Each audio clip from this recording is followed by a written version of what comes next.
The crowd laughs at two teen street magicians, then a shadow drops over the market. A powered glider folds and a wheelchair-using man crashes into canvas and cord. The twins sprint, knot a silk into a sling, and save him. Minutes later, security rushes in, calling him Mr. Grant. The kids have no idea they just rescued their own father. Noon heat pressed on the lakeside market, sweet with kettle corn and pine. Mira and Milo moved, like mirror sparks. Two 14-year-olds in thrift store black, a deck of cards flashing between them, a silver coin rolling along knuckles they'd taught to be sure. "Nice tricks," a man said, waving a phone. "Get real jobs." A few laughed because it's easier to echo than to think. The twins kept smiling. Their mother had taught them that kindness turns heckling into wind, loud, then gone. A shadow swallowed the applause that never came. Heads tilted. Over the tents, a powered paraglider lost its breath. The fabric wing buckled. Lines tangled. The pilot fought and failed. He dropped, not like a stone, but like a story collapsing, fast, wrong, silent. He hit a food truck awning and skidded to the packed dirt. Pinned by nylon and cord, his motor coughing into stillness. A sleek wheelchair tumbled free and spun like a compass searching for north. People froze. Someone muttered, "Stunt." Another filmed. Mira had already moved. She slid on her knees under the fallen wing. Eyes on the pilot's face. Conscious. Shocked, breathing too fast. Milo grabbed their bright silk scarves from the case and tied a loop, threading it through lines so they could lift without jerking. "On three," Mira said, voice steady as a metronome. They heaved, creating space to free his shoulders. She checked for bleeding. There was only a scraped temple. Nothing deep, nothing messy. "Don't move your neck," Milo coached, palms light against the man's jaw. He spoke with the calm he practiced when crowds picked at them. The pilot's eyes focused, green, flecked with gray, and held on to Milo's voice like a ledge. A paramedic pushed through, surprised to find half the work done right. In 2 gentle minutes, lines were cut, the motor safe, the chair upright. The twins helped fit the man back into it as if they'd always known how. The market's noise slipped into a hush, shaped like awe. The man in the suit who'd mocked them tucked his phone away. Security jogged up calling, "Mr. Grant, sir!" The name slid across the dust and settled. Noah Grant. The tech company billboard by the highway. The secret donor behind the new clinic wing. The pilot blinked at the twins with something like wonder and a flicker of fear he hid badly. "Thank you," he said, voice rough. "You two just did real magic." Before the market and its sudden silence, nights at the tiny apartment smelled of laundry steam and cardstock. Their mother, Rosa, cleaned offices before dawn and taught them palming after dinner because nimble. Hands earn options. They performed on weekends to help with rent, to make shy kids smile, to feel brave when the mailbox brought bills. "Real magic is usefulness," Rosa would say, pinning a locket at Mira's neck, a half-moon compass with a missing twin. Do good even if no one claps. They were mocked often by people whose worlds felt too tight to hold a wonder. Mira learned to beam through it. Milo learned to nod as if the insult were a passing car. They watched first aid videos between shuffles, practiced knots because knots were puzzles, learned how wheelchairs folded and how to ask permission before touching one. On the bus, they sat near Mr. Alvarez, who told stories of parachutes and lines from his days fixing aircrew gear. When he spoke of emergency, his voice went soft the way nighttime goes kind. Noah Grant's world moved on a different clock, measured by product launches and board votes. The company he built paid for accessible trails around the lake, not out of image but out of necessity. 2 years earlier, a crash had changed his spine and his scale of pride. He learned to fly again, with a paramotor rig that welcomed his chair and his stubbornness. He flew low over water at dawn to make his brain quiet. He flew careful.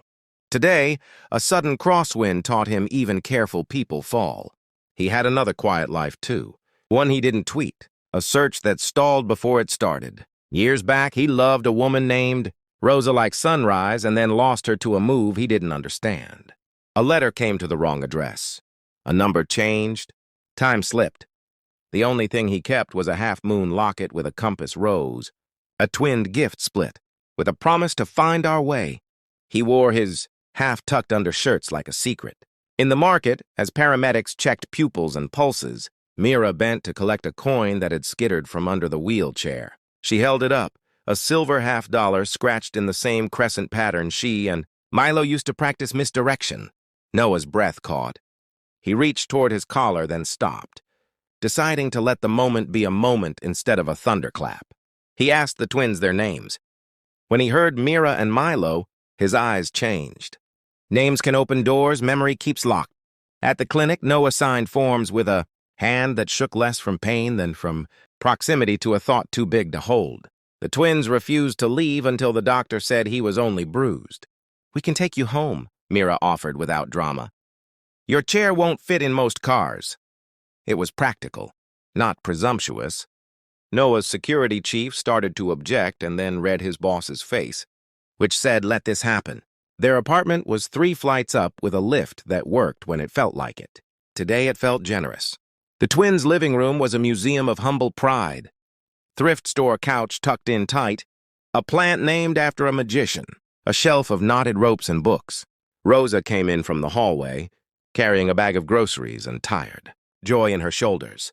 She saw the wheelchair first, then the man in it, then the twins' faces. Old pain and new hope crossed her like fast clouds. Noah didn't make a speech. He opened his wallet and pulled a photo.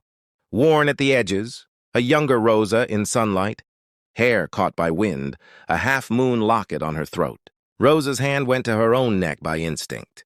Mira's fingers touched her pendant. Milo went still as a held card. Noah unclipped his chain and laid the second half-moon beside theirs. The pieces slid together like they'd been waiting on a table only love could see. Rosa sat before her legs chose to. She told the quick version, how she tried to find him, how life threw her into the deep end with 2 newborns and no time to learn. New strokes. How pride is a bad map, but sometimes the only one you have. Noah listened the way a person listens when forgiveness might be possible. He asked nothing accusing.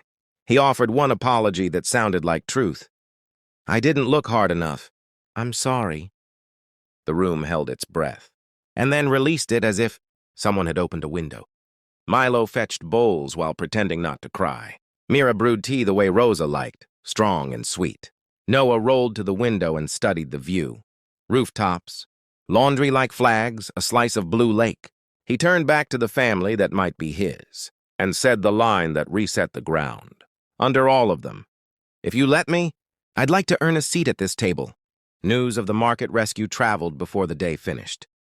The man who'd mocked the twins posted an apology without being asked, and it landed better than most apologies because it was specific and didn't beg. Noah's PR team wanted statements. He said no, this wasn't a headline. It was a kitchen table. He returned the next evening with groceries, a portable ramp he'd designed with his engineers, and hands ready to wash dishes. Rosa set boundaries with a smile that could balance a house. Visits are welcome. Money comes second to presents. The twins keep their shows because work that delights is not something to trade away. Noah agreed to every term as if signing the most honest contract of his life. He set up a scholarship for kids who blend arts and care, cardistry, first aid, problem solving, the kind of skill set that saved him. At the lake, he invited Mira and Milo to help test new accessible launch gear. They brought Mr. Alvarez and a bag of ropes. The old aircrew tech taught knots. The twins taught focus. Noah taught how to fall and get up without losing your sense of humor. Crowds gathered, not to jeer now, but to learn, and left knowing more about respect than they had that morning. 3 lines took root in the town like seeds that know exactly what they are. Kindness is the only trick that never fails. Family is who shows up and stays. Strength and gentleness are better together. The twins kept performing. The coin still rolled along knuckles, but now the last flourish was different. They'd make the silver $half vanish and reappear between the 2 halves of the compass locket joined. It earned gasps, sure, but the real magic lived in how they left every crowd a little braver than they found it. On a quiet Sunday, they all returned to the market. Same tents, same kettle corn. When laughter rose, it wasn't sharp. It was joy. Noah wheeled beside Rosa. Mira and Milo took a bow without needing to prove anything. The wind shifted over the lake and came back kind. The sky didn't drop anything this time. It simply opened wide. The way a future does when people decide to hold one another steady. A fall turned into a finding. Two mocked kids used their craft to keep a stranger safe and discovered he wasn't a stranger at all. A man with power chose presence over Polish and found the part of his life he'd been missing. What line stayed with you? Share where you're watching from, and a time simple care felt like real magic. Subscribe for more cinematic stories that honor quiet bravery, found family, and the promise to keep showing up.